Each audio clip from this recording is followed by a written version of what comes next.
Hi there. Well, I have a question that I would love for you to ask yourself. When was the last time you watched a movie from the beginning to the end without checking your phone, without checking phone notifications, simply enjoying the movie all through?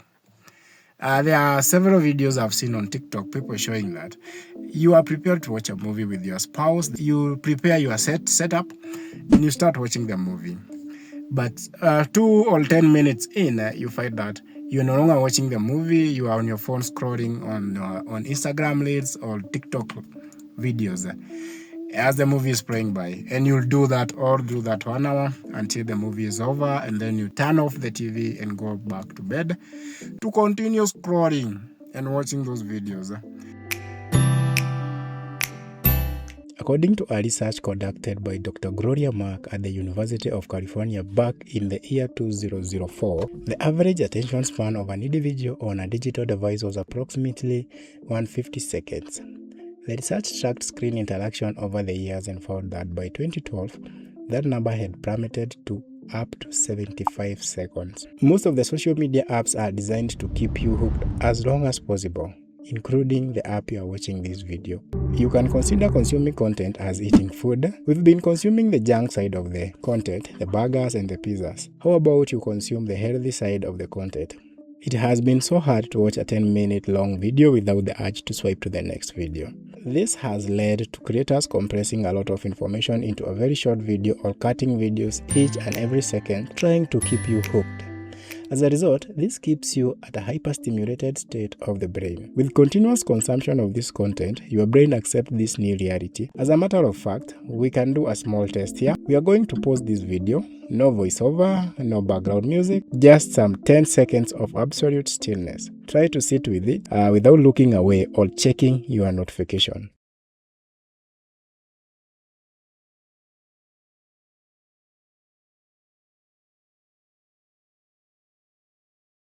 If those 10 seconds felt incredibly long, or if you felt the physical itch to do something, you are not alone. That is the feeling of a brain experiencing withdrawal from constant stimulation. According to research review published in the journal Research in Psychology focusing on the cognitive impact of short video consumption, heavy use of short-form media is strongly associated with severe decline in sustained attention and poorer working memory performance. The study puts participants through working memory tests and analyzed brain activation patterns, revealing that excessive scrolling causes abnormal prefrontal cortex activity and weakens the brain's ability to filter out irrelevant information. The result shows that this continuous context switching and overstimulation keeps the brain in a state of low-level fight or flight, meaning that our dopamine pathways are constantly pushed to their absolute limits. This pattern is heavily affecting kids nowadays as their developing prefrontal cortexes are rewired to expect instant gratification rather than deep focus. Because of this, most people are coming to accept that they are becoming dumber and dumber. Their brain no longer think.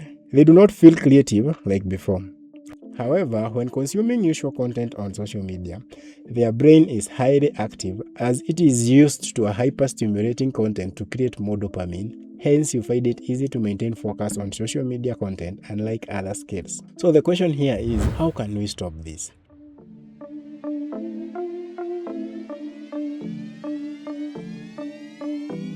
According to research on the neurological benefits of boredom conducted by the neuroscientists studying the brain default mode network, boredom acts as a vital trigger to cognitive restoration and creative thought. The study utilized functional MRI scans to observe brain activities when participants were deprived of external stimuli, finding that quiet and stimulating brain activates the default mode network, which is the system responsible for self-reflection, memory integration, and creative problem solving.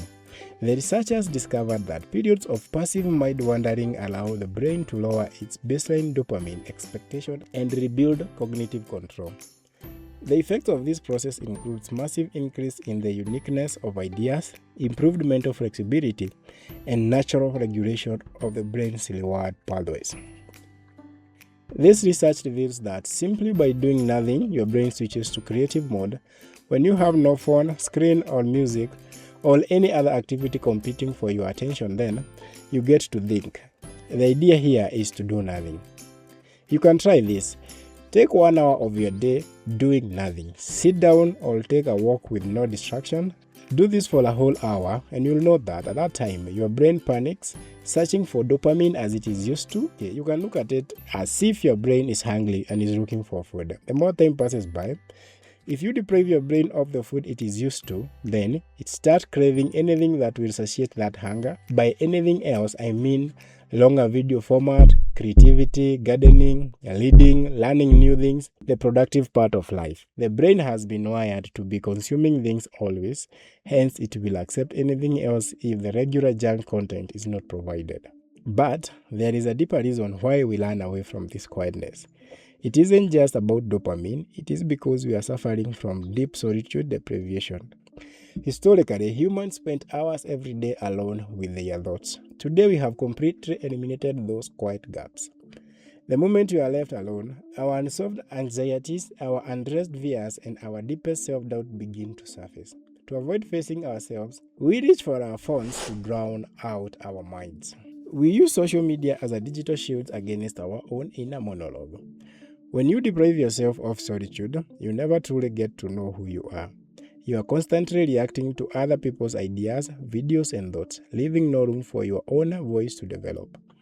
By learning to tolerate boredom, you aren't just restoring your brain, you are now reclaiming the lost ability to sit peacefully with yourself. So, by taking off 1 hour of your time doing literally nothing, you lower your brain expectation and increases its creativity.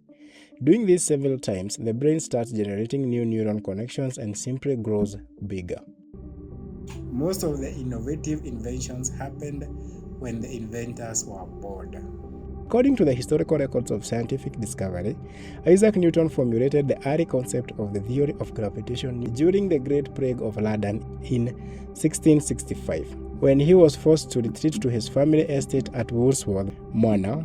With his university closed and his daily social routines completely paused, Newton spent long and structured days walking through the gardens and sitting quietly under apple trees.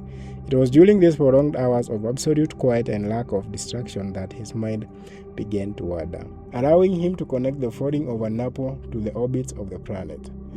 Similarly, Albert Einstein famously experienced his most profound breakthrough while working a high, repetitive, quiet job at the Swiss patent office. The sheer monotony of his daily work allowed his mind and the freedom to daydream about riding alongside a beam of light, simple mental visualization that eventually led to the development of his theory of relativity. The feeling is the same.